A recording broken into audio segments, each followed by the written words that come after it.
amigos, sejam todos bem-vindos a mais um Cash que Salva, hoje num formato diferente, estamos em Três Lagoas, Mato Grosso do Sul. Estou muito feliz hoje de estar aqui, nós estamos aqui, improvisamos um estúdio aqui no Taj Hotel, uma estrutura muito legal de um hotel aqui em Três Lagoas. E eu tenho o prazer de receber hoje a doutora Helena Nicoliello. É isso, doutora? É isso. Helena Nicoliello, falei certo? Falou.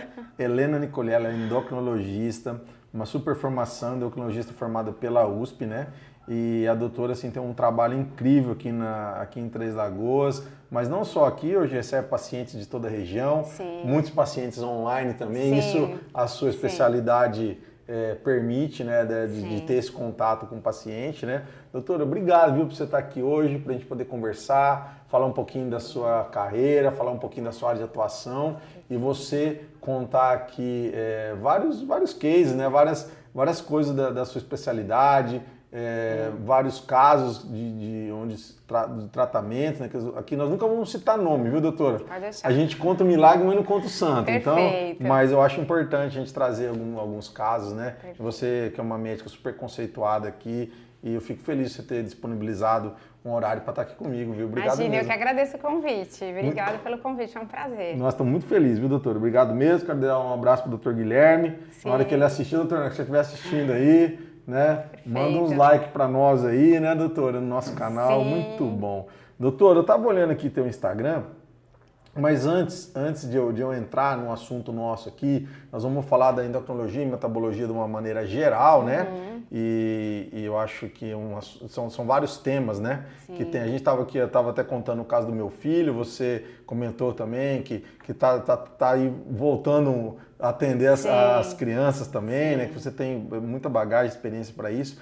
Mas eu queria voltar um pouquinho no tempo. Perfeito. Como é que você escolheu a endocrinologia? Né? Então, queria que você contasse ali em que fase da faculdade de medicina você optou por essa especialidade. Sim. E como é que foi isso para você? Eu gosto muito de desafio de aprendizado, né? Então, é uma característica assim que a gente tô sempre buscando. Quando eu recebo um artigo, eu vou guardando e vou lendo e tem que ser uma coisa que traga informações novas.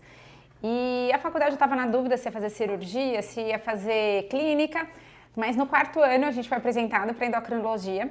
Era uma das partes mais difíceis, era um dos módulos, né, mais difíceis. Eu fiz uma faculdade pública e uma faculdade que é PBL, que é aprendizagem baseada em problemas. E o módulo da endocrinologia era o mais temido, repetia muitos alunos. E quando eu vi esse desafio de aprendizado de raciocínio clínico, isso me cativou muito, né? Então, tendo um desafio, porque cada paciente é um desafio clínico, né? Então, você tem que ligar todos os sistemas hormonais, né? Toda a parte metabólica, raciocinar com o que ele está comendo, com o ambiente dele, que são fatores ambientais, né? Que mudam, às vezes, até a expressão de genes. E a única especialidade que realmente englobava isso, que não era uma coisa técnica só, eu não queria nada muito técnico em termos de braçal. Eu queria alguma coisa que a gente pudesse pensar, raciocinar e que eu pudesse ter essa abordagem, mas também com a parte humana, que a minha faculdade prezava muito a questão humana, né? A questão social, psicológica. E aí foi a única parte que englobou, que cumpriu assim todos esses desafios, assim. E aí você resolve então fazer endocrinologia. No quinto ano da faculdade. No quinto ano já sabia o que ia fazer. No quinto e ano. aí você faz a residência então na USP. Eu fiz residência de clínica médica em São Paulo, no SUS, né, no Santa Marcelina. E porque tem que fazer tem que fazer 2 anos de clínica médica. Depois 2 anos de endócrino. 2 anos de endócrino, que é pré-requisito. Tá. E aí tipo como cardiologia também, né? Exatamente. Algumas especialidades exigem a clínica médica, né? 2 anos de clínica médica, aí você presta outra prova. Tá. E aí, eu passei em outras provas para endócrino, né? Mas a USP realmente me acolheu muito bem. Então, eu falo que eu não tive professores, eu tive mestres. Então, realmente, a gente tem que ensinam como pesquisar, como estudar, né? Todos os casos, a dedicação, assim, em cada caso, foi muito bom. Doutor, antes só um pouquinho, eu achei tão legal, você falou da questão da faculdade, que você fez um modelo, né? Você acha que esse modelo, ele ajudou, de certa forma, a se tornar quem você é? essa questão de investigativo, porque é um modelo diferente de ensino, onde você apresenta um problema. Temos aqui um paciente X com esse problema, o que nós vamos fazer por esse cara? Supõe mais ou menos isso, né? Eu estou chutando aqui de uma maneira bem mais simples, simplista. Não, né? Tá perfeita a E definição. você acredita que isso te ajudou no que você faz hoje? Porque eu percebo em você uma questão assim, tipo como é que eu vou dizer? É uma vontade muito grande de descobrir, de buscar, peraí, vou pegar esse caso aqui e vou até o fim com ele.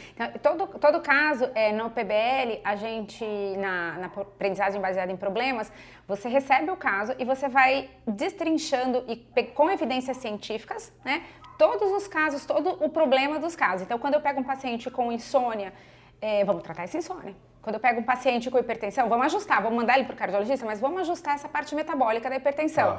Então, a gente acaba englobando toda essa parte clínica, né? Investigando. Então, tem um problema, às vezes eu converso muito com o paciente, vamos fazer com o exame complementar, vamos receber o resultado, mesmo que não seja da minha área, eu vou discutir o caso com um especialista, né? Ou nós vamos investigar esse problema, nós vamos ler, pesquisar, e aí trazer uma resposta mais completa, mesmo que seja algum passo de investigação mais a fundo. Porque começa a abrir as caixinhas, né? Sim, e uma coisa interessante nessa aprendizagem baseada em problemas é que a gente nunca aceita uma resposta pronta ou de outro profissional.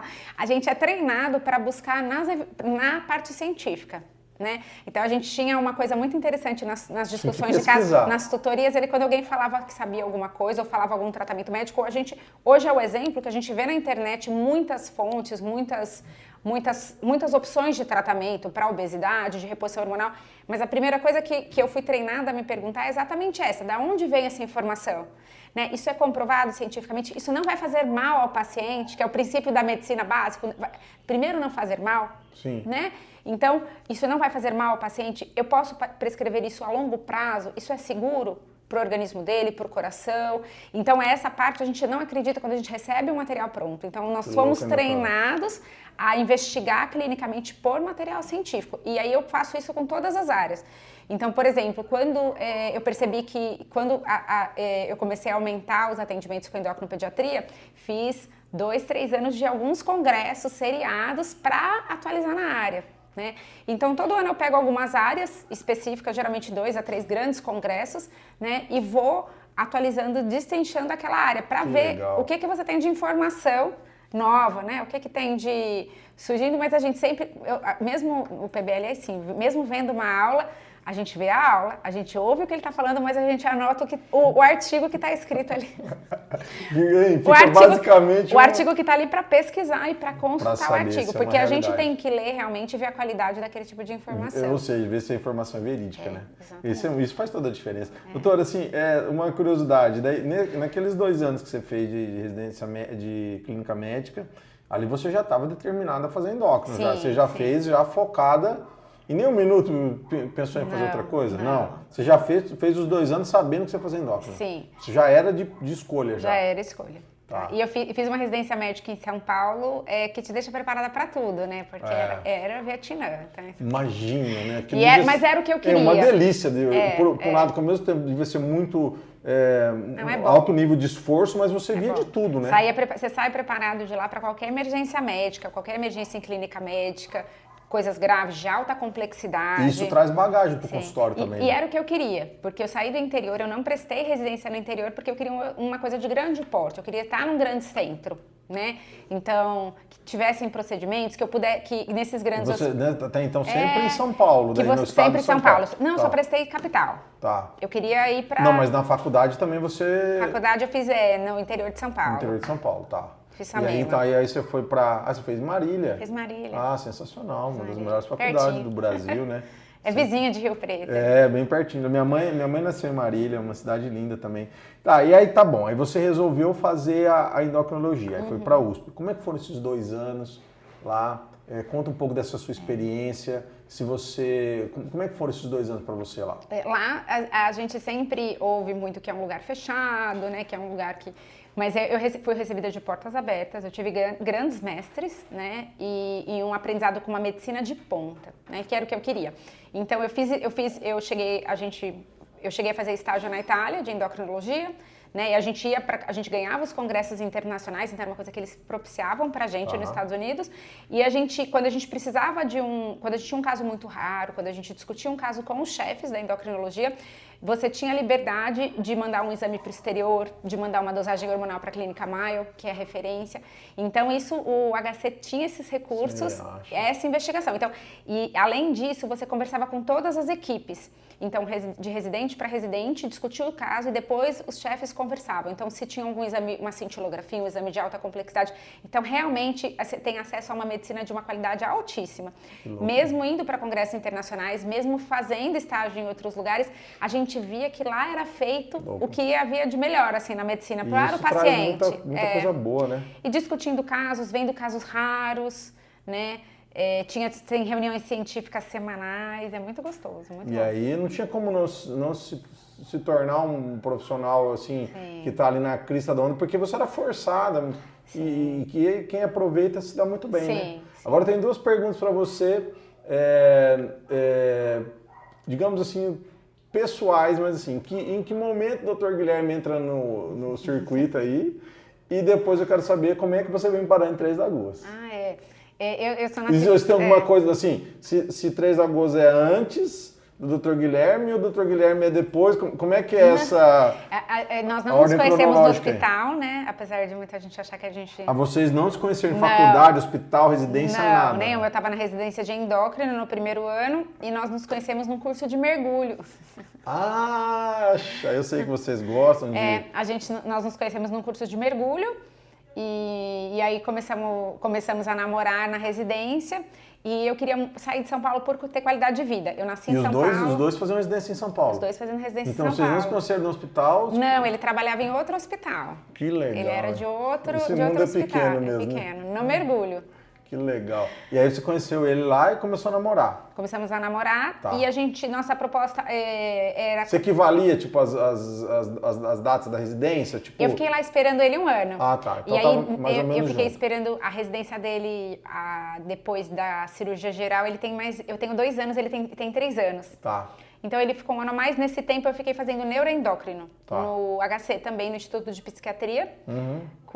Então eu fiquei só na parte de hipófise, que é a glândula mestra. Que aí para dar uma aprofundada, que são os casos mais complexos, né? Foi muito interessante também, foi um ano muito bom. E aí fiquei aguardando ele terminar a residência, a gente estava na dúvida se ia sair de São Paulo ou não, e aí a gente queria ir para o interior. E minha mãe mora aqui. Até então interior de São Paulo ou interior? Interior, qualquer interior. Qualquer interior. A família dele tinha família no Paraná, eu pedi para ele escolher, ele que escolheu. Mas então a sua família é de Três Lagoas? Eu nasci em São Paulo, mas nós fomos assaltados.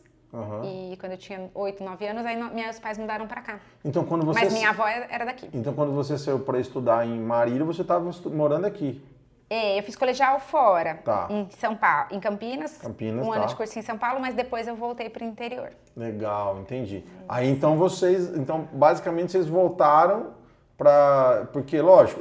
eu tenho bastante amigas aqui, eu morei aqui dos 10 aos 16. E para a carreira seria muito mais difícil estar em São Paulo, no centro maior, tanto para vocês dois, né? Eu cheguei a trabalhar bastante lá, eu tinha consultório, estava também super bem lá, tinha um bom consultório, montamos uma clínica no Itaim muito bacana, uma casa com especialistas selecionados, estava indo também muito bem, mas o problema de São Paulo é a qualidade de vida, né? Sim, aí aqui é muito melhor, né? Daí vocês resolvem... uma qualidade de vida melhor. Vocês resolvem voltar para... Voltar não, você volta e o doutor vem junto, né? Ele chegou a avaliar o Paraná também, mas eu não lembro qual que foi Acho que o Paraná cidade estava crescendo Isso um pouco já faz menos. quantos anos, doutora? 10 anos, 11 anos. 11 anos que vocês estão em Três Lagoas. Parece que foi ontem, né?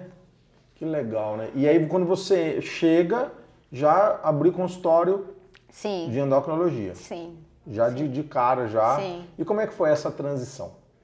Para Três Lagoas? Não, foi bom. Que eu já estava acostumado com a cidade, você. Sim, sim. A gente sente falta da parte cultural, né, de São Paulo. A gente aproveitava bastante shows, teatro, cinema. Lá tem tudo, né? Qualquer dia, qualquer hora, qualquer... A gente aproveitava bastante. Isso a gente sente bastante falta. Sentimos. Agora já adaptou, né? Mas... Depois nasceram as crianças também. Mas tem a parte boa, né? Poder almoçar em casa. Na verdade, assim, ao longo do tempo a gente vai aprendendo que você não consegue tudo, né? Não. E tem que fazer uma opção. Você tem que fazer algumas coisas. A gente também, muitas vezes, eu tenho uma amiga que mora lá em Campinas, hoje, Jundiaí, Você tem que vir para cá. Eu falo, não sei, entendeu? Eu tô indo mais pro interior. Então, mais para o interior, que hoje nós estamos aqui em Três Lagoas, cada vez, não sei. E a escassez de profissional no interior, também, né? Porque não tem jeito, é muito difícil. Então, o endócrino que fica lá em São Paulo, ele acaba fazendo uma sub, né? Então, os meus colegas que ficaram, então nós éramos em 10 residentes, então um diabetes gestacional, o outro hipófise, a outra parte metabólica, o outro diabetes tipo 1, o outro endócrino pediatria. Então a gente acaba fazendo e aí acaba prorrogando o tempo de estudo, ou um doutorado, né, um mestrado. Entendi. Então eles acabam, então por exemplo, hoje quando eu quero discutir um caso subespecialista ou pegar um artigo científico, nós temos um grupo que a gente coloca o caso para discutir essa parte científica e a pessoa que fez doutorado naquela área. Né? Entendi. Aí então, você tem essa... Tem esse diálogo, e aí o profissional que está no grande centro acaba fazendo essa sub, né? Porque lá é muito mais gente, mais tudo, né? Sim. Doutora, e agora entrando um pouco para o nosso tema, fala um pouco do que abrange a endocrinologia junto com a metabologia e onde que se encaixa tudo isso, né? Para quem também vai estar assistindo no teu Instagram, alguns cortes, né? Para as pessoas entenderem, quem está chegando agora no teu Instagram, que te conhece há um bom tempo, já sabe o que você faz. Mas quem não conhece, de repente, é uma chance de entender o que é essa especialidade e o que ela atua, né? E quando o paciente, eu chamo de paciente, cliente-paciente, quando que ele vai precisar de um endocrinologista metabologista, né? Sim, então a endocrinologia, ela trata a parte hormonal e metabólica, né? E ela é bem abrangente, então todos os processos hormonais, então todas as glândulas, diabetes, que é o pâncreas, né, que produz a insulina, tireoide, os problemas hipofisários, então, que coordena a parte reprodutiva, né, então ovulação, síndrome do ovário policístico, problemas de excesso ou queda de testosterona em mulheres e em homens, né, a parte da adrenal, da glândula adrenal que produz, que são mais raras, as doenças mais existem, né, que é o cortisol, que merece às vezes alguma avaliação, os problemas de tireoide e também os problemas do que a gente chama de desenvolvimento e crescimento, que é a parte de desenvolvimento e crescimento da criança, que é a unidade que trata, que a gente fala genericamente de endocrinopediatria, mas é a parte que mexe nos hormônios da criança que vai estar se desenvolvendo e se diferenciando e atingindo a maturidade sexual. Entendi. Também abrange a parte de hormônios na menopausa e no climatério. Tá. E também emagrecimento e obesidade, que a gente sabe que hoje muita gente acha que o tecido adiposo, né, é um tecido inerte de estoque, mas ele é um tecido hormonalmente ativo, né? E aí que está o grande problema, né? Peraí, então nós vamos dividir aqui, nós temos uns temas legais para a gente falar, que nós vamos aproveitar. Eu sempre faço essa pergunta, o Vitor está de prova, né, Vitor? Tô pensando se esquecer alguma coisa. Não, que eu falei que quando eu pergunto se tem tempo, né? Eu faço, né? A doutora falou que eu me senti até lisonjeado, que ela desmarcou a agenda dela, que é apertadíssima para estar comigo, então eu vou aproveitar. Então vamos lá, ó, vamos começar pela parte de reposição hormonal. Perfeito. Tá, por quê? Hoje a gente começa a analisar o quanto que até de uma certa forma banalizou muitas coisas, muitas pessoas às vezes não buscam um especialista, não entendem a mulher. E é uma coisa muito legal, doutor, que eu sempre falo o seguinte, né? Uma mulher há 20 anos, 30 anos atrás, né, infelizmente, uma mulher de 50 anos era tipo uma mulher velha. Sim. Né? E hoje uma mulher de 50, 60 anos, né? Tem mulher de 50 anos dando show. Sim. E muita mulher de 30, de 20, né? Nada contra. Eu falo que os 50 e 60 são os novos 30 da mulher. Exatamente. Mas e como conviver com isso diante dessa questão dos hormônios, da menopausa, de tudo, dessa falência que é natural? Sim. Como é que vocês conseguem atuar e ajudar, né, as mulheres, e acho que homens também, né? Mas acho que a maior busca acaba sendo as mulheres, né? Sim. Fala um pouco sobre isso, que eu acho que é o teu dia a dia lá, uma coisa que você faz muito bem também. Sim. E como é que é isso? A mulher, ela tem a fase reprodutiva, que dura mais ou menos até os 45, 48 anos. Nesse momento, os ovários começam a não entrar em ovulação e não produzir um nível de hormônio adequado todos os meses. Tá. A mulher, Renato, ela sente essa queda hormonal e uma alteração da composição corporal e da taxa metabólica anos antes, 5 a 8 anos antes de ter a menopausa, que é a última menstruação. E esse período anterior a gente chama de climatério. Tá. Nesse período ela já tem uma mudança da composição corporal, da taxa metabólica, né? E já começa com alterações sutis, principalmente do sono, fadiga, né? E algumas já apresentam alguns calores, né? Os suores, né? As ondas de calor, nesse período que antecede a parada da menstruação. O tal dos fogachos, né? E essa é uma fase boa para fazer avaliação hormonal. Tá? Nesse momento, nem todas as mulheres precisam entrar com a reposição hormonal. Né? Aí, nesse momento, a gente vê qual é o sintoma que ela apresenta, o que esse sintoma está prejudicando a qualidade de vida dela, né? Se é o sono, se é a parte sexual, se é a libido, se é a disposição, ou se teve um ganho de peso associado a essa queda hormonal. E nesse momento a gente vai fazer o tratamento individualizado de acordo com as contraindicações que ela apresenta ou não.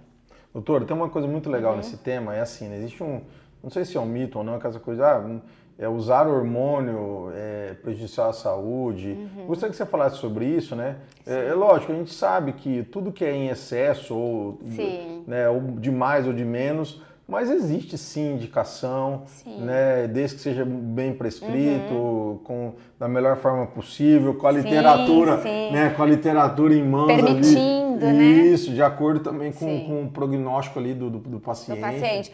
O hormônio na mulher, por que existe a menopausa, né? Porque a expectativa de vida antigamente, que eu digo antigamente era 200, 300 anos atrás, a nossa expectativa de vida era 60 anos. Isso aí. Então a mulher, ela parou de reproduzir, teoricamente ela já não tinha mais função evolutiva, né? Função social naquele momento. Isso mudou muito. Então hoje uma mulher aí vai viver até 80 anos. O hormônio, ele cai nesse momento e essa queda de hormônio, a gente tem os anos de ouro para conseguir repor. Tá? Então, ele tem que ser reposto na menor dose possível para controlar o sintoma, desde que ela não tenha contraindicação, e a gente repõe ao ponto de controlar o sintoma. Mais ou menos que idade? Eu sei, não tem uma no climatério, pela tua experiência. Mas você fala de uma forma simples. Isso. Por favor, porque quem está nos escutando... E aqui também, gente, quero deixar bem claro que isso aqui é uma conversa, a doutora tá vindo aqui trazer um conteúdo gratuito, então nós não estamos aqui abrindo literatura, nada disso, nós estamos usando muito a experiência dela, que aliás é uma excelente experiência. Então, por favor, entenda também que nós estamos aqui fixando datas, vou tentar valores. falar de uma forma simples. Mais ou menos no climatério, com uns 42, 45 anos, a mulher começa a não produzir muita progesterona num nível adequado todos os meses. Com isso, já piora um pouquinho a qualidade do sono, ela começa a ter uma insônia, uma irritabilidade, isso começa a dar uma fadiga diurna, e aí ela começa a perceber que o ciclo menstrual dela vai mudando. Então, em vez de menstruar cada 28 dias, ela começa a fazer ciclos de 31, ou algumas mulheres, por não ovularem, não fazerem o pico adequado de progesterona, ficam com ciclos mais curtos e muda também a duração do sangramento do período menstrual. Isso é importante, eu falo sempre para as mulheres monitorarem isso no calendário, com o aplicativo. Isso serve como um alerta para a mudança hormonal. Nesse momento, a gente dosa o estradiol e a progesterona, né? Se ela não tem queixas da libido, a gente não precisa dosar a testosterona, mas em alguns casos a gente faz essa avaliação. E em alguns casos, se ela tem o predomínio estrogênico, que é só o aumento do estrógeno, sem a progesterona, a gente pode pensar em repor a progesterona natural micronizada, que é uma forma que previne até algumas complicações a longo prazo. E nessa fase de prevenção, Renato, quando a gente começa essa reposição na fase certa, a gente protege a parte cardiovascular da mulher. Legal. Então tem muita gente que fala, mas tem aquele estudo de 2002, de 2024, que mostrou que a reposição aumentava a mortalidade, mas quando a gente vai avaliar a causa de mortalidade por todas as quedas, a gente vê que elas morreram mais do coração, as mulheres que não fizeram reposição hormonal. E uma coisa também importante é o declínio cognitivo, a questão da memória, uma mudança hormonal que ela tem por volta entre os 45, um pouquinho mais tardio, 45 e 50 anos, que é o nevoeiro mental, que é a perda de memória, esqueceu onde estava a chave do carro, esqueceu o que ela tinha que fazer. Então isso também são alterações hormonais. Os hormônios, eles mudam a forma como os neurotransmissores são produzidos. Doutor, eu achei interessante um assunto assim. Se a mulher começa no período certo, ela consegue levar isso por mais tempo. Isso protege ela. E se ela perdeu esse time? Geralmente, a gente indica que são os anos de ouro, né? Que a gente fala Chegou com 52... A janela de oportunidade. Isso, fala sobre isso, gostei. A janela de oportunidade de tratamento da menopausa, ela é o ideal é 5 anos até 10 anos após a menopausa, que é a data da última menstruação. De preferência, a gente dá para os primeiros 5 anos. Então, quando a mulher acaba de entrar na menopausa, eu tenho essa conversa com ela para avaliar. Não é uma urgência, de jeito nenhum. A gente tem tempo para passar no mastologista, no ginecologista, conhecer bem a história familiar dela, fazer uma estratificação de risco cardiovascular, mas para a gente tomar essa decisão terapêutica de reposição hormonal nos primeiros 5 anos após a menopausa. Tá. Após 5 a 10 anos, a gente vai pesar custo-benefício e após 10 anos não é recomendado. Porque uma vez que ela já teve a queda estrogênica no organismo, eu voltar a um nível de estrógeno anterior da fase reprodutiva não faz bem para os vasos dela. Perigoso. Eu não protejo mais o vaso dela. Entendi. Eu não protejo mais nem a parte cognitiva, nem a parte cardiovascular. Né? Entendi. E aí, nessa fase, Renato, após a perda da janela de oportunidade, se a paciente ainda tem sintomas, ou sintomas de secura vaginal, de libido, ou as ondas de calor, a gente tem como tratar de forma não hormonal. Tá. Então, existem opções terapêuticas Pode de ser forma feito. não hormonal para essas mulheres também. Tá, doutora, nós falamos das mulheres e até a gente estava comentando, né, hoje os homens vêm buscando muito também, né? Sim. E para o homem, como é que funciona essa parte? Perfeito. Talvez, eu acho muito legal, porque eu percebo, eu estou com 49, né, vou fazer 50. A gente percebe uma queda, né, de produtividade, né? Sim. E aí a gente tem que estar muito atento com relação a isso, em termos de vitalidade, força. Uhum. Como é que é isso? Para o homem. Para o homem. O homem, ele não tem andropausa, então ele não tem uma pausa de produção de testosterona programada durante a vida dele. Tá. Mas existe uma queda de produção da testosterona, principalmente após os 40 anos, né? A grande maioria dos homens, após os 40 anos ou após os 50, que tem testosterona baixa, essa queda da testosterona é secundária a problemas metabólicos. Então, secundária à falta de massa magra, secundária à gordura abdominal, gordura hepática, né, esteatose hepática, que é o fígado gorduroso. Então, todas essas alterações metabólicas, elas são inflamatórias e causam uma queda tanto da produção quanto da disponibilidade da testosterona. Nesses pacientes, aí a gente vai ter só 20% que realmente vai ter um problema de produção de testosterona primário. Tá. Então, a gente vai ter um percentual muito pequeno que realmente vai parar de produzir testosterona. O homem com testosterona baixa, a primeira coisa eu tenho que investigar se é primário, há uma deficiência genética, há um problema testicular, ou é secundário a uma doença metabólica mais abrangente, tá? E aí, então, geralmente, se é secundário a uma gordura abdominal, a uma obesidade, que a gente fala do hipogonadismo relacionado à obesidade, ou fígado gorduroso, a gente vai tratar essa parte metabólica primeiro. E existe um tratamento que estimula o testículo a produzir mais testosterona. Então, a nossa opção primária é tratar a parte metabólica e estimular o homem a ter a sua produção natural de testosterona. Porque uma vez, Renato, que eu começo a reposição hormonal, o testículo para de produzir. Então, eu tenho o LH estimulando o testículo e o FSH a produzir testosterona e os espermatozoides. Quando eu reponho, o que o organismo do homem entende? O Renato ou esse homem não precisa mais produzir testosterona. Para. Então, ele bloqueia o eixo de produção de testosterona. Com isso, o homem vai ficando dependente dessa reposição exógena, dessa reposição externa. E os sintomas do homem são muito parecidos com os das mulheres nessa fase, tipo menopausa ou não? São diferentes? São mais discretos. Tá. Mas, então, a principal é uma fadiga no final do dia, uma queda da disposição, uma diminuição da libido, né? Tá. Alguns homens com uma queda extrema da testosterona podem apresentar alguns outros sintomas, como calores, né? Alterações de pelos corporais também. Isso é um sintoma para avaliar.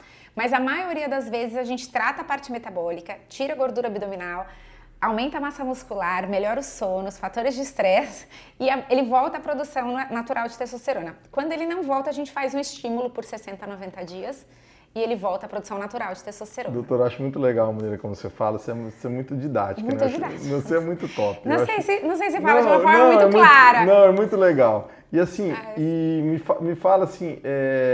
Eu tento falar de uma forma simples, mas parece errado. E tá ótimo. E parece incompleto. Não é, tá muito legal. A conversa é muito boa. Tá, qualquer coisa você avisa.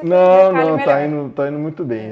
Tá bem avisando. tranquilo. Mas assim, como funciona é lógico, você lá no teu dia a dia, né? Eu sei dessa característica tua, mas eu gostaria que você falasse, né? Então você levantou o problema, mas desse homem, dessa mulher, como é que você faz no dia a dia que você pega na mão, como é que faz para isso acontecer, né? Porque assim, ó, você falou uma coisa muito legal, nós vamos ter que fazer isso, vamos ter que fazer aquilo, Sim. e eu sei que você consegue fazer com que seus pacientes façam isso. Às vezes. Na grande maioria das vezes, né? A gente tenta. Mas só que você atua muito firme, né? Firme assim, não firme de bravo, né? Atua de uma forma tô do seu lado aqui, vamos, né? Tô te ajudando. Como é que você conseguiu fazer isso? Como é que você faz? Como é que você foi criando esse modelo de fazer com que tenha mais adesão? De uma boa consulta. Adesão ao tratamento Adesão mesmo. ao tratamento. Eu acho o primeiro passo para fazer um bom tratamento médico é conhecer realmente o paciente, né?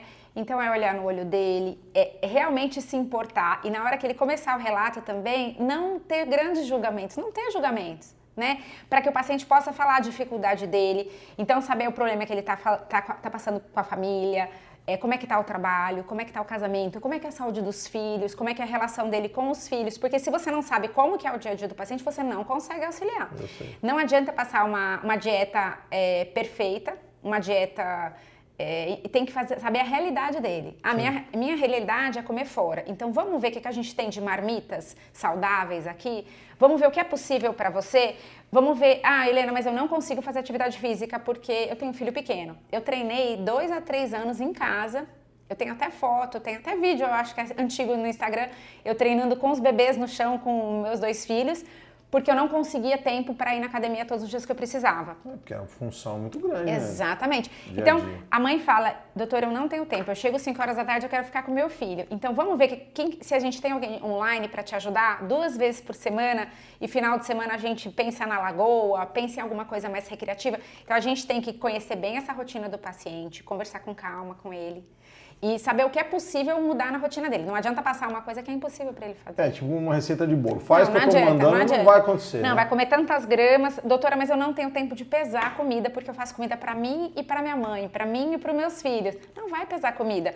E outra coisa, ver o bolso também, né, doutora? O que encaixa dentro do bolso dessas pessoas também, né? Exatamente. Que é fundamental também, né? Então a gente tem que... Não adianta você falar para mim, Renato, vou te passar um tratamento, você vai usar caviar com lagosta, não sei de onde, fala, doutora. Não precisa nem ir muito longe, Renata. A bolacha de arroz, bolacha de arroz, tinha outra coisa, farinha de amêndoa, tem alimentos muito saudáveis, mas que realmente no dia a dia, para a grande maioria da população, fica muito caro. E a gente mora no interior também, que não tem tantas opções. De fazer, né? Eu falo que comida boa é comida da feira.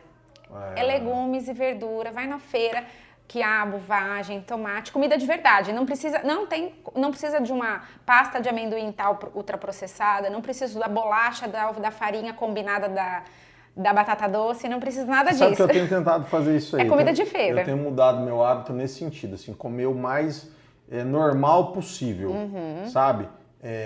Tipo, sei lá, comida mesmo. Comida. Você não abre embalagem. Então, eu falo para o paciente assim, às vezes o paciente está comendo tão errado, e eu falo, vamos fazer só uma tentativa, eu não vou pedir para você reduzir nada, nem fazer dieta, eu só vou pedir para que você coma comida. Então, você não vai pedir comida, você vai fazer só comer comida normal, ele já emagrece. Exatamente. Comer comida de verdade. Doutora? Comer comida. Eu estou muito nessa parte, eu introduzi mais legumes no meu dia a dia, estou introduzindo mais verduras, entendeu? Frutas que eu gosto também, e eu acabei com os processados, doces... não abrir embalagem. Refrigerante, então eu tô buscando mais isso mesmo. Eu gosto do arroz e feijão, tô comendo arroz e feijão. Já muda, já desinflama o organismo. Já tô me sentindo melhor, assim, porque parece que quem gosta de comida gosta, né? Sim. Eu e meus filhos, nós gostamos, então assim, a gente... É um caminho, né? E todo lugar que você vai tem alguma opção natural, tem um lanche, uma salada, uma carne magra. Isso aí, né? Não é um arroz ali, aí se você quiser pegar o arroz integral lá, você come, se tiver, assim ou não, quer dizer... Dá pra ir fazer uma coisa mais natural também, né? Mais natural, sem conservante, porque aí a gente também entra quando a gente vai para produtos químicos, a gente entra também nos disruptores endócrinos, não sei se você já ouviu falar. São substâncias químicas normais que a gente tem no dia a dia, que podem estar em protetor solar, em plástico, em amaciante de roupa, mas que ativam alguma via hormonal. né? Então, muitas crianças com puberdade precoce, a gente atribui a essas substâncias, que a gente já tem algumas conhecidas, mas tem várias outras substâncias que mexem na questão hepática, alteram a função hormonal em qualquer fase da vida, né? A gente tem isso bem relacionado com alguns tipos de câncer, mas os disruptores endócrinos, eles ativam processos metabólicos e hormonais que quanto menos industrializado você consumir, melhor para você. Menos inflamação. Com relação à questão dos hormônios, que eu quero partir daqui a pouquinho, vou deixar a obesidade para o final, tá? Que eu acho que é o tema que compreendeu o pessoal. Quando você precisar finalizar, fica até o final aí, porque a doutora vai falar de obesidade aí, entendeu? Calma, aguenta aí. Fica à vontade. Doutora, mas assim, só pra gente deixar bem claro que essa questão hormonal é muito importante buscar a ajuda do profissional para saber o que vai receitar, quer dizer, não ter medo, né? Sim. Entendeu? Não deixar níveis suprafisiológicos, né? Respeitar as contraindicações que são bem estabelecidas, se tem um familiar com câncer, as mulheres, se tem familiar com câncer de mama, conversar com o geneticista, fazer o estudo genético antes. Legal. Então tem toda essa questão que vale a pena a gente abordar. Hoje os testes genéticos estão bem mais acessíveis, a gente tem até testes genéticos em relação à obesidade, à resposta de medicação. Então isso é uma coisa que a gente tem que utilizar, essa nova tecnologia a nosso favor para tratar a questão hormonal. Muito bom, muito bom. Doutora, nós estávamos comentando aqui, né? Meu filho é tratado por uma endocrinologista lá em São José do Rio Preto, né? E assim, uma profissional muito bacana também, nossa amiga lá, e o quanto é importante, né? Uma criança, se você sente, eu achei muito legal o que você falou, que a minha esposa é muito assim, né? A mãe tem, a mulher, né? A mãe, eu até falei no Dia das Mães agora, falei uma coisa muito legal. Eu falei pro meu filho, cara, você não tem noção, a mãe é uma mãe. Você nunca despreza uma coisa, um sentimento, uma premonição, os sentidos, aquele sexto sentido. O sexto sentido da mãe tem que ser ouvido. Entendeu? Aquele lance ali, né? E a mãe sabe, né? Acompanha o filho muito mais do que o pai, por conta de trabalho, que hoje a mulher trabalha tão quanto o homem, mas não é algo da mulher mesmo. Sim. É uma visão feminina, né? Sim. Podemos dizer assim. E isso é muito legal, né? Porque se a mãe nota alguma coisa de errado, né, doutora, ela precisa buscar ajuda, né? Busca avaliação, Então a mãe percebe quando a criança, ela parou de perder roupa, né, ela desacelerou a velocidade de crescimento. Legal. Então, às vezes, a mãe traz a criança, doutora, eu acho que ela acelerou muito o desenvolvimento. E eu ponho a criança na curva, tá normal.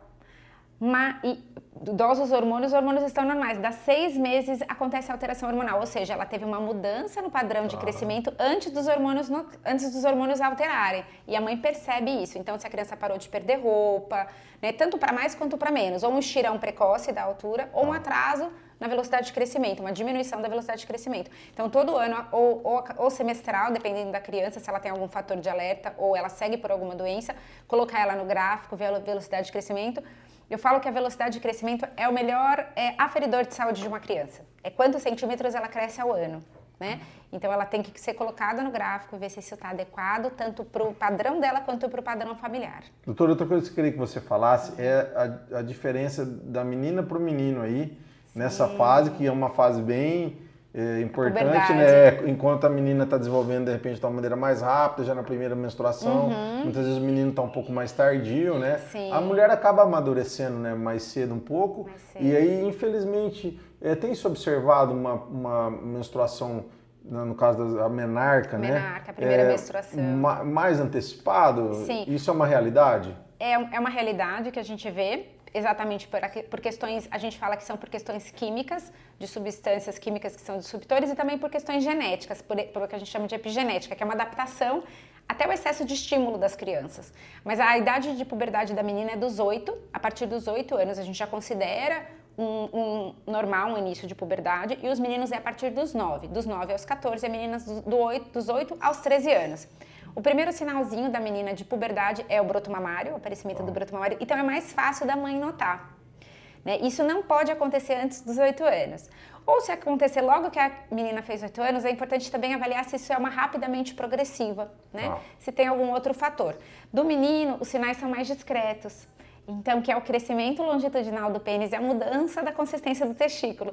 Então, é mais difícil de ser notado. A gente começa a perceber os sinais do menino depois de 6 meses a 1 ano, que os pais começam a notar, né? Que geralmente é uma mudança da voz, pelos. Isso também não pode acontecer antes dos 9 anos do menino, né? Ou se acontecer de uma forma rápida, a gente sempre fazer uma avaliação hormonal se tem alguma interferência aí em alguma produção hormonal. Então é importante saber essa diferença, né? Sim. E a mãe, né, doutora, ficar muito atenta, né? Sentiu alguma coisa que talvez nem seja um problema, mas que vá ao médico, né? Que vá ao especialista e tire a dúvida, né? Que acompanhe. E o grande problema da puberdade precoce ou da puberdade rapidamente acelerada é ela mudar o crescimento da criança ou fazer com que ela tenha uma estatura final abaixo do ideal para o canal familiar. Então essa avaliação que é importante.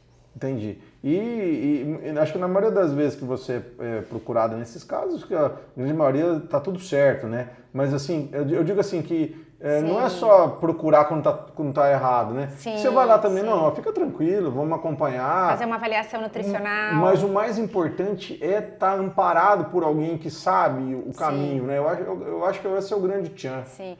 Uma coisa importante, Renato, é que uma coisa que acelera a puberdade na menina é o excesso de peso. Então, as meninas com excesso de peso, elas têm uma média de idade de puberdade mais cedo do que as meninas com peso normal. E também há um avanço da idade óssea, que é um osso com idade um pouquinho mais acelerada, que prejudica um pouquinho a estatura final. Já falando um pouquinho não vamos falar um pouco da obesidade, mas já que nós estamos nessa área das crianças e dos adolescentes, o quanto que isso, doutora, você tem visto o crescimento da obesidade na infância e na adolescência, infelizmente? Isso está alarmante, né, pra gente. A gente tem aí as estatísticas mais confiáveis são as americanas, que 60% a 70% das crianças já têm sobrepeso, e isso piora na adolescência por causa da diminuição da prática de atividade física e o aumento das telas, né? Então, o aumento do celular, isso a gente tem que limitar. O ganho de peso é proporcional ao tempo que as crianças e adolescentes passam nas telas. O aumento dos alimentos ultraprocessados nas crianças, né? E a seletividade que não é vencida na primeira infância. Então, é importante durante a primeira infância da criança treiná-la para que ela experimente os alimentos. Mesmo que ela não tenha uma aceitação naquela primeira vez que ela comeu um alimento, um legumes, uma verdura, para que você vá fazendo com que fique mais palatável, que ela aceite, para que ela coma mais legumes, mais verdura, coma proteína. Então, o excesso de carboidrato, de açúcar, de ultraprocessado, para que os pais coloquem regras na alimentação, para que no dia de semana não permitam uma alimentação com doces, com industrializados, ou diminuir um pouquinho o número de iFood. O iFood. E essa questão... Desinstalar o iFood, eu falo para os familiares, e eu falo que as crianças, principalmente os menores de 8 a 10 anos, eles não vão ao supermercado e não fazem a compra. Então, para você ter um resultado, para tratar uma criança com sobrepeso e obesidade, é importante que haja uma mudança em toda a família. Inclusive, às vezes, você tem que envolver avós. Né? Quando os avós ficam com as crianças, então a gente tem que ter uma mudança de toda a família, de toda a estrutura familiar. A compra tem que mudar para que a criança tenha um resultado positivo na perda de peso. Doutora, agora vamos entrar na obesidade? Vamos. Eu acho que esse assunto é um assunto que talvez... Tem muita coisa nova. Tem muita coisa nova e talvez seja um dos temas que você é mais buscado também no seu consultório, né? E aí nós vamos deixar aqui também o Instagram da doutora, vocês entrem lá. Para vocês ter um conteúdo muito legal, é um Instagram muito legal também, vale a pena, com um conteúdo muito bacana, toda grava uns vídeos bem legais, ela fala muito bem, e eu acho que vale a pena você entrar no Instagram da doutora e acompanhar tudo isso.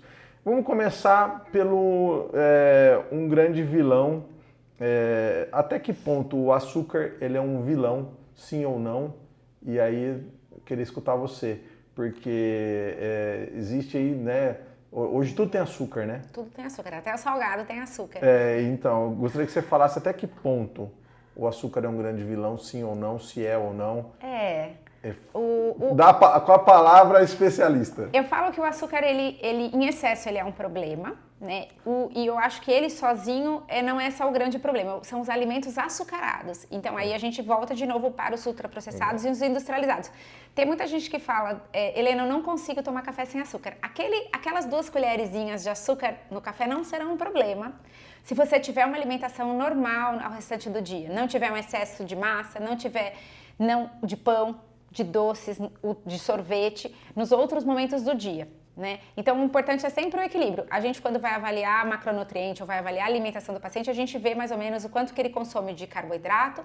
A gente tem um valor ideal de proteína por refeição, Renato. Então, a gente sempre pensa aí 15 a 30 gramas de de proteína por refeição, né? E a gente faz também um cálculo por quilo de peso do paciente em todas as refeições. O que acontece muito é que o paciente, quando a gente fala de açúcar, o paciente esquece que farinha, tapioca, farinha de milho, farinha de trigo, viram açúcar no sangue depois de 2 horas. Então a minha conta não entra o açúcar refinado só. Não, né? Não o branquinho, o açúcar não é branquinho. o branquinho. O grande problema, eu falo que ninguém abusa do açúcar que está na beterraba, da beterraba ralada, da salada de cenoura. A gente abusa da massa, do pão, que ele é mais palatável, que ele tem uma digestão mais leve, mas ele é transformado em açúcar depois de 2 horas. Que é gostoso, né? Que é gostoso. E entra nessa conta. E aí o que é um vilão também, os alimentos açucarados, porque eles se tornam palatáveis e eles ativam áreas do cérebro que fazem com que a gente deseje aquele alimento em outros momentos. Ou seja, é viciante, né? É quase viciante. A gente pode dizer que ele tem essa questão mesmo, né? É muito interessante. Não, a gente não pode falar que é um vício como se fosse uma droga, Sim. mas ele tem uma certa conotação, né, para isso, né? Ele não fecha todos os critérios de vício, né? Então, vamos supor, antes eu me sentia satisfeita com uma quantidade, agora eu preciso de mais. Não. Mas realmente o mais interessante que a gente vê isso é que as pessoas elas têm o craving, que a gente chama de fissuras alimentares. E essa fissura, ela é tratada, a proposta de tratamento dela é a mesma que é tratada outros tipos de vício. Então, as medicações que são hoje para tratar compulsão alimentar ou para controlar esse craving, essa fissura por alguns alimentos, ela é a mesma substância química que é tratada para dependência de outras substâncias. E não consegue ficar sem, né? E isso já é estabelecido por bula. Entendi. Então, não é um off-label, então não é um tratamento alternativo. Tá. Né? Então, quando eu caracterizo esse paciente que ele tem fissura ou tem compulsão alimentar, eu entro com esse tratamento específico para isso. E assim, e talvez não é uma coisa que você aumenta a quantidade, mas você não consegue ficar sem, né? Não consegue ficar sem.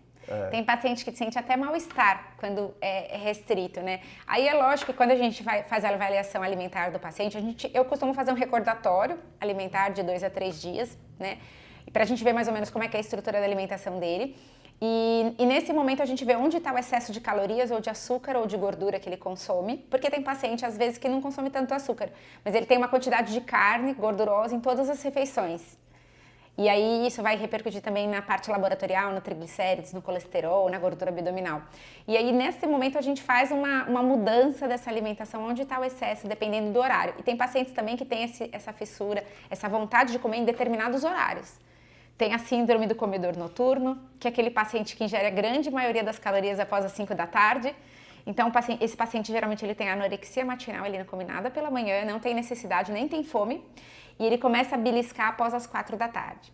Tem os distúrbios, a compulsão daquele paciente que acorda de madrugada para comer, e tem o transtorno de alimentação de compulsão periódica, né? Que aí é outra característica. Doutor, e tem uma coisa interessante que você disse também logo no início da nossa conversa, né?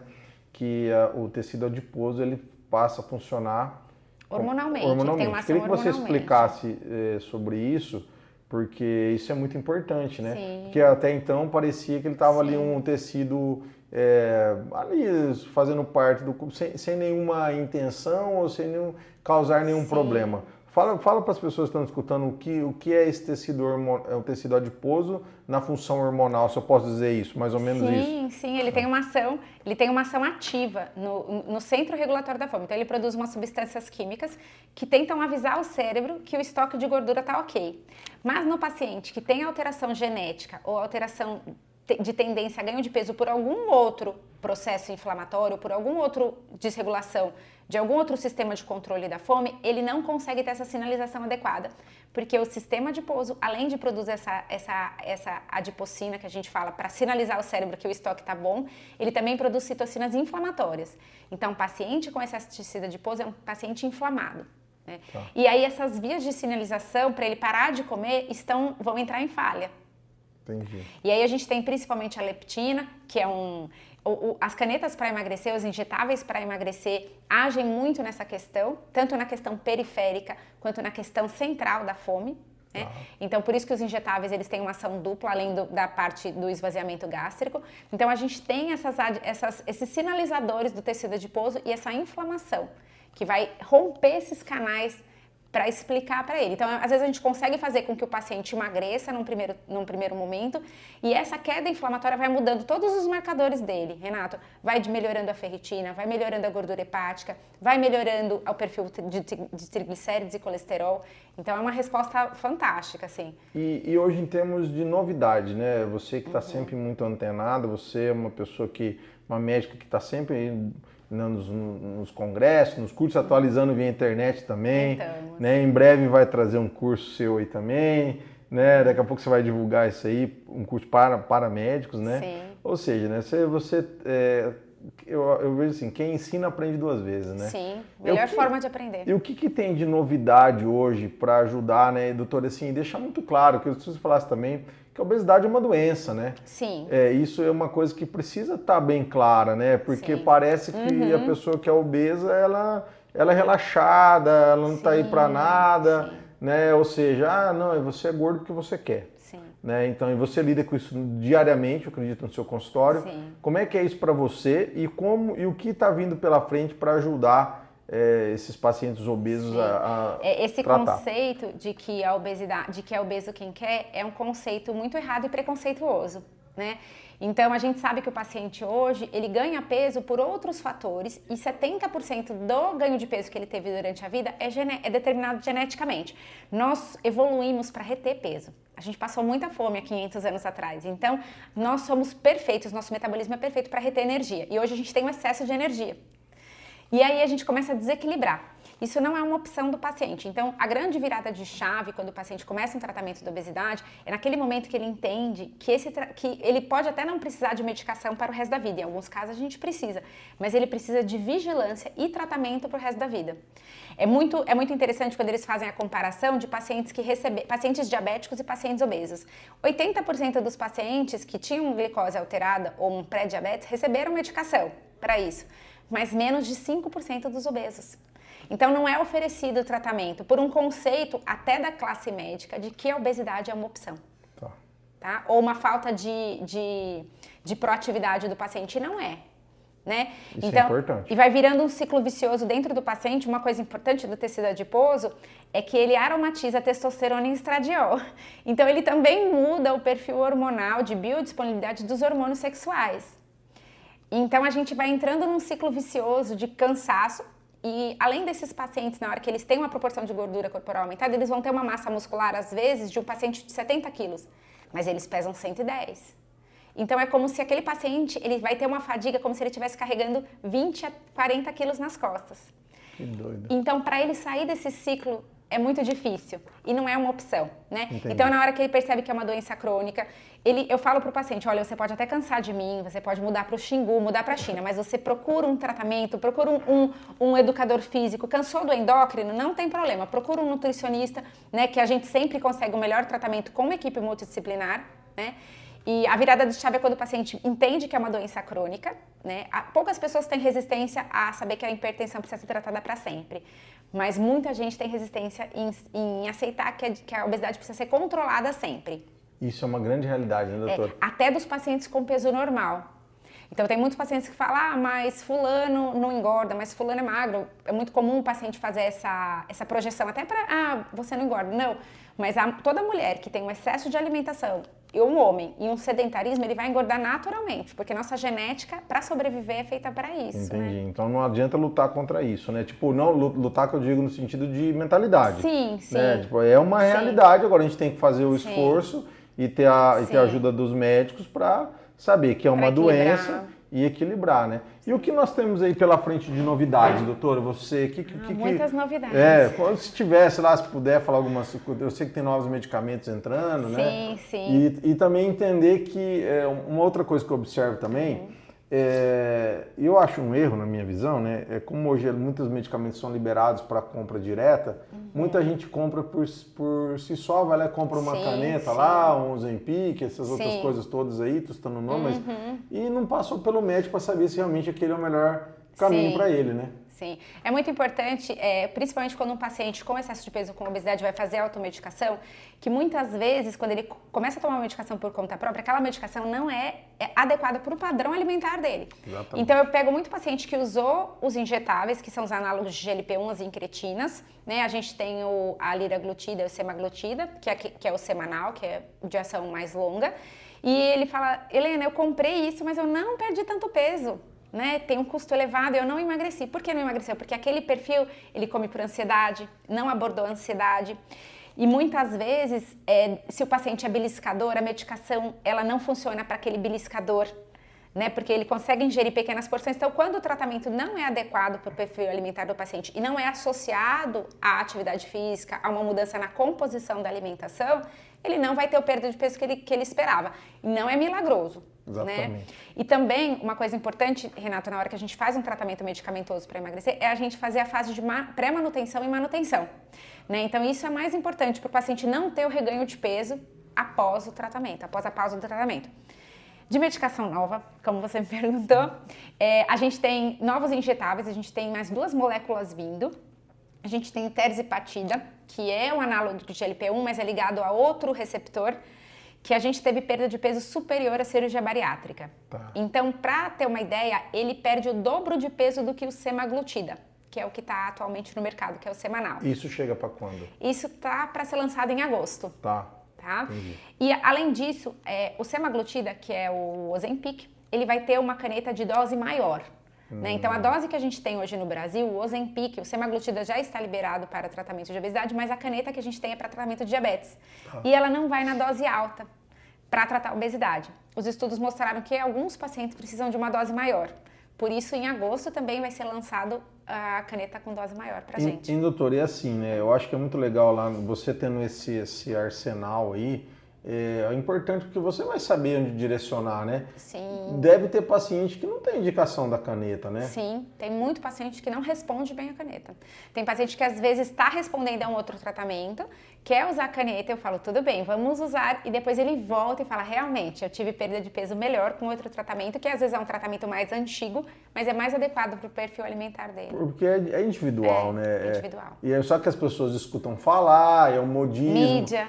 Muita mídia. Porque a minha amiga usou, né? Eu Famosos. Acho, você deve escutar isso aí direto, né? Não escuta, não? Minha vizinha. Minha vizinha usou, nossa, ela emagreceu, tá linda, né? Sim. E muitas vezes também as pessoas não contam, né? Que realmente fecharam a boca, que fizeram uma reeducação alimentar, né? Diminuíram a cerveja. Diminuíram a cerveja, né? E é por aí. Doutora, assim, para a gente terminar aqui, eu queria que você falasse de um tema que eu acho que é o que você vive, né? Como é que é para você? Eu sei porque eu tive a oportunidade de estar com o seu esposo uns 15 dias atrás, né? E ele falou que você toda muito, assim, cuida demais da alimentação, da prática de atividade física, né? Como é que é para você isso e o quanto que isso, na sua opinião, é possível viver isso e o quanto que você hoje consegue se sentir bem com isso, né? Sim. Porque eu acredito que isso deve fazer muita diferença na sua vida, né? Sim. E no seu dia a dia, né? Fala um pouco desse lifestyle. A gente fala, mas a gente faz. Né? Então, assim, eu trato uma doença crônica reumatológica desde os 21 anos, que é uma doença articular, que é espondilite anquilosante. Mas eu sempre fui muito atleta, desde a juventude. E a medicina vai tomando, eu falo que o médico, ele acaba não se cuidando tanto, né?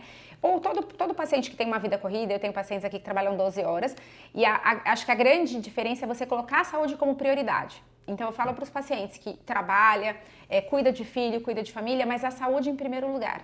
Então, se você, Helena, minha prática de atividade física é das 6 às 7, mas meu chefe está me ligando, não, aquele horário você tem um compromisso, é um compromisso com você. É o começar o autocuidado. Né? Então, a prioridade é a atividade física. Mude a agenda. Se precisar, se o trabalho, mude de profissão. Né? Reveja a sua profissão para que aquilo te permita ter uma prática de atividade física regular. Se você não gosta de academia, acha alguma coisa que você gosta, que libere dopamina. Né? Então, que é um neurotransmissor do prazer, da saúde. Né? Isso melhora a memória. Então, isso é uma prioridade na minha vida. Né? Então, a gente encaixa isso. E até piora o meu humor. Quando eu chego em casa, eu não posso ir na academia, ele fala, pelo amor de Deus, vai na academia, porque se eu não treinar, o meu humor não fica muito bom. Uma coisa que, com o envelhecimento que a gente muda é a musculação, né? Então eu fazia muito aeróbico, eu jogava vôlei e tênis, né? Hoje a gente tem que priorizar a manutenção de massa muscular. E eu vou muito para alimentação bem mais natural e saudável, né? Então, se legumes, salada, verdura. Então, vai comer uma massa? Não tem problema, mas vamos fazer ali um legumes, uma verdura, às vezes uma proteína magra para complementar. E adequar os suplementos alimentares também é uma coisa importante, que eu faço também, que eu acho que acrescenta, né? Não tomar, assim, 8 comprimidos, né? Aliás, vitaminas só o necessário. E só aquilo que você não adquire na alimentação natural, na alimentação saudável. Né? E como é que você conseguiu trazer toda a família, ou até que ponto você conseguiu trazer as crianças para tudo isso? Como é que é esse desafio, né? Sim. Porque a criança não entende muito, né? Mas Sim. é uma questão ali de você estar ensinando mesmo dia a dia. As crianças também mudaram, acho que da nossa época, eu sou um pouco mais velho que você. Quer dizer, na nossa época era faz que eu tô mandando, né? Sim. Hoje a gente não consegue mais atuar dessa forma, Mas né? é legal colocar para as crianças de uma forma que eles gostem. Por exemplo, às vezes em vez de lanchar, a gente vai para uma bolacha, pensem em ir para uma bolacha, que é uma coisa mais fácil, até um biscoito de polvilho, mas um milho cozido, por exemplo, é uma coisa tão simples, que eles adoram, né? E também algumas outras receitinhas assim que a gente consegue apresentar para eles assim de uma forma mais gostosa, né? E respeitar o paladarzinho deles. Eu sempre falo para melhorar a aceitação da família e da criança, temperar com limão, vinagrete, eles têm uma aceitação muito boa, né? Uma saladinha às vezes com shoyu com baixo teor de sódio, com shoyu light, eles têm uma aceitação legal. Eu coloquei muito para as crianças que eu consegui fazer com que eles comam a alga japonesa, né, que acaba acrescentando nas refeições, o gergelim. Ia ser criativo, na verdade. Né? E tem que inventar, com criança você tem que inventar. Pôr brócolis na air fry. Você tem que fazer deixar o brócolis crocante, o quiabo na air fry, eles comem bastante também. E como é que foi para você? Hoje você também ajuda seus pacientes com algumas receitas. Como é que foi isso aí? Foi uma coisa natural sua? Foi uma coisa natural e Renato, muita gente fala, o Instagram tem muita influência negativa, mas eu conheci muitas coisas interessantes no Instagram. E as coisas de alimentação que eu selecionei, que eu conheci tendências de alimentação. Hoje, assim, por exemplo, eu não uso leite de origem animal, então eu faço molho branco com castanha de caju. E a gente faz um pesto com castanha de caju e espinafre para as crianças, que eles, lógico, eles não sabem, né? Muito que tem sal verde, que tem espinafre, que eles não gostam de comer, mas eles adoram. Então eu comecei a colocar muito a proteína dos grãos. Foram coisas que eu aprendi muito com algumas pessoas de alimentação natural, que a gente acaba esquecendo. Então, o brasileiro esquece da lentilha, da ervilha, do grão de bico, né? E às vezes fala, mas eu enjoei do ovo de manhã. Mas, poxa, uma pasta de grão de bico, que é gostoso, uma comida árabe de manhã, é super saudável.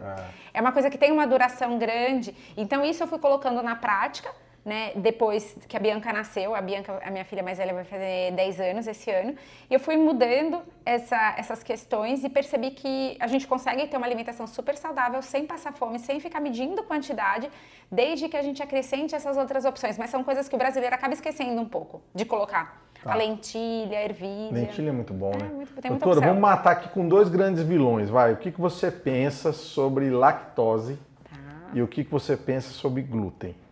Do açúcar nós já falamos. Nossa, eu vou tentar ser rápida. No tempo você esquece. Aqui não é problema. A lactose, vamos ser bem, a lactose ela realmente tem uma taxa de intolerância maior, né? Porque realmente nós não digerimos de uma forma, após a idade adulta, de uma forma tão saudável a lactose. E eu acho que o paciente, ele não precisa fazer o teste laboratorial da lactose. Eu acho que se ele não digere bem, ele tente leite sem lactose ou outras fontes de cálcio, né?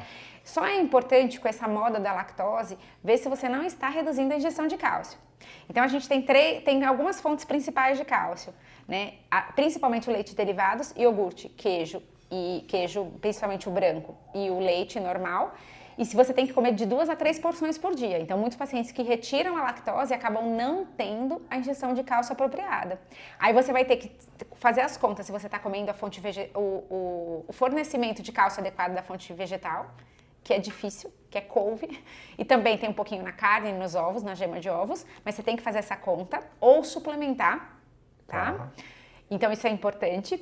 e restringir a lactose Essa dica apenas. foi top, hein, doutor? Apenas se você já tiver até falou onde é intolerância. que tá o cálcio aí, legal. É importante fazer. Eu já fiquei, eu não tomo leite faz um bom tempo já. Mas iogurte e queijo branco? Não, também. Não? Muito pouco, mas eu tô O na sem gema lactose de você ovos. aceita bem? Então, eu preferi não. Eu tô tomando leite vegetal. Tá, que mudou minha vida, porque realmente o leite acabava comigo. Muita diarreia, problema muita de intestino. muita gordura saturada. Agora, a couve não tenho problema, gosto, mas não tenho comido muito, mas a parte da carne sim e do ovo também. Carne, gema de ovo, gergelim tem cálcio, é uma fonte boa. Então fazer a pasta de gergelim é uma ótima opção. Tá. E uma outra coisa importante, eu falo sempre, compra 2 maços de couve por semana e não deixa estragar naquela semana. Mas até quando que o leite é um vilão? É muito da pessoa, na sua visão, lógico, né? É até quando a pessoa não se sente bem mesmo, que no meu caso, eu tomava e eu gosto, entendeu? Então, inverno, um leite quente com café. Mas em 10 minutos me dava diarreia, entendeu? Os derivados do leite, eles, mesmo com o paciente que não tem intolerância, por exemplo, que não tem um mal-estar do gastrointestinal, ele é um vilão quando ele tem muita gordura saturada. Tá. Então, o leite integral tem muita gordura saturada. O creme de leite, a manteiga tem muita gordura saturada. E essa gordura, hoje, além de ser, Helena, mas meu avô há 50 anos tomava leite da vaca e ele viveu 90 anos. Mas ele andava 200 quilômetros. E o leite dele não era industrializado, né? Não durava 2 anos na caixinha.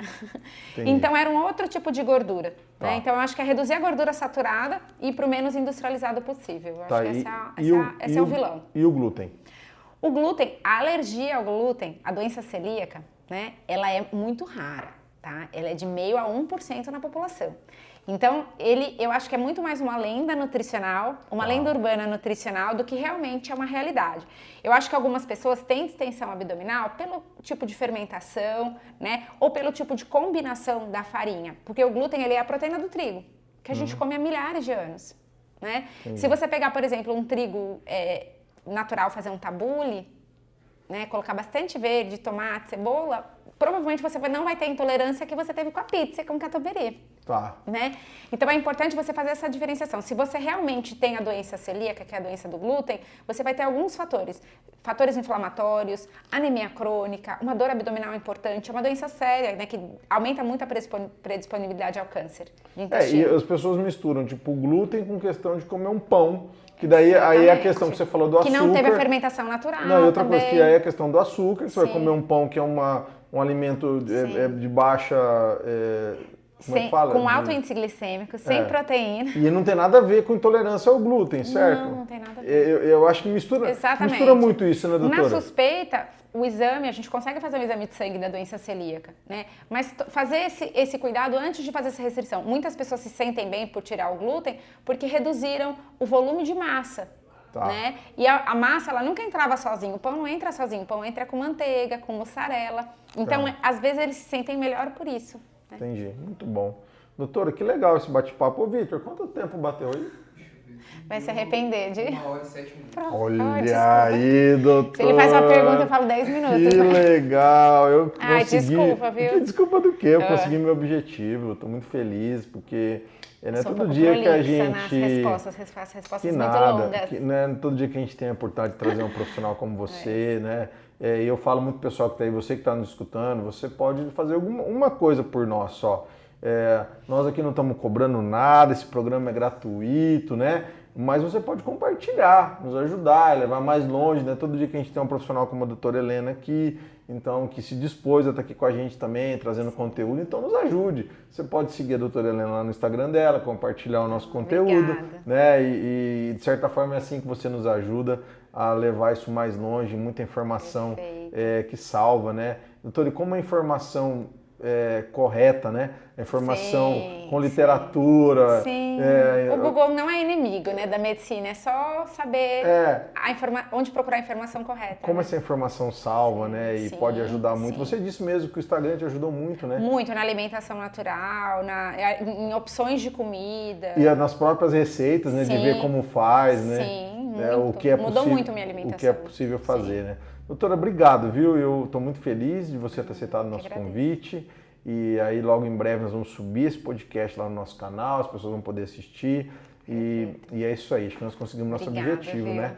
Muito bom. Legal? Obrigada. Então você que nos acompanhou aí, faz isso, curte, compartilha, comenta e segue a doutora Helena lá no Instagram dela. Nós vamos deixar aqui para vocês aqui na nossa legenda aqui, na nossa descrição desse vídeo. E muito obrigado. Obrigado, doutora. Muito obrigada. Obrigada Pessoal, a todos. valeu. Obrigada Até a próxima, toda a equipe. viu?